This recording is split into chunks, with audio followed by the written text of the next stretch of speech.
Guys, അപ്പോൾ ഇന്നത്തെ video ഒരു കുക്കിംഗ് വീഡിയോ ആണ്. വേറെ ഒന്നല്ല, തേനെല്ലിക്ക സിമ്പിളായിട്ട് വീട്ടിൽ എങ്ങനെ ഉണ്ടാക്കാമെന്നാണ്.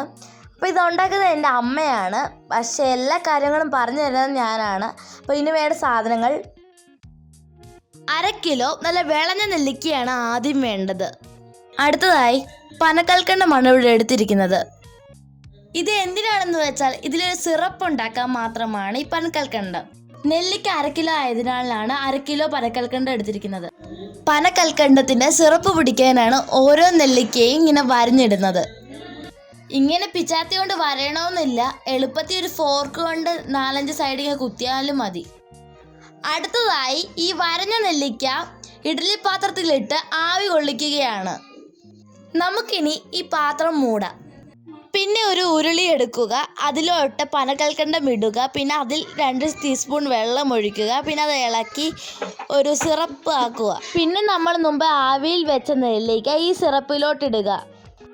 നെല്ലിക്ക ഒത്തിരി വേവാനൊന്നും പാടില്ല, നെല്ലിക്ക ആകെ 2 മിനിറ്റ് വേവിക്കാൻ പാടുള്ളൂ. ഈ സിറപ്പിലിട്ട നെല്ലിക്കയാണെങ്കിൽ ഇടയ്ക്കിടയ്ക്ക് മാത്രമേ ഇളക്കി കൊടുക്കാവൂ.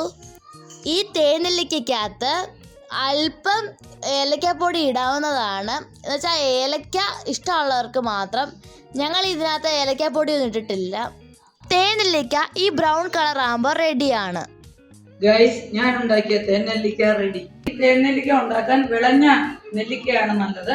പൊട്ട് നെല്ലിക്ക വെച്ചാൽ കഴിക്കും. ഇതെല്ലാവർക്കും കഴിക്കാവുന്ന ഒരു സാധനമാണ്, കെമിക്കലുകളോ ഒന്നും ചേരുന്നില്ല. ഈ തേനെല്ലിക്ക പ്ലാസ്റ്റിക് പാത്രത്തിലോ ഗ്ലാസ് പാത്രത്തിലോ ഇട്ട് വെച്ചിരിക്കാം. നനഞ്ഞ സ്പൂൺ ഇടരുത്, ഇത് പൂക്കുന്നു, വെള്ളം കൊണ്ട് പൂക്കും. നിങ്ങൾക്ക് ഈ വീഡിയോ ഇഷ്ടപ്പെട്ടെങ്കിൽ ലൈക്ക് ചെയ്യണം, ഷെയർ ചെയ്യണം, സബ്സ്ക്രൈബ് ചെയ്യണം. Bye bye.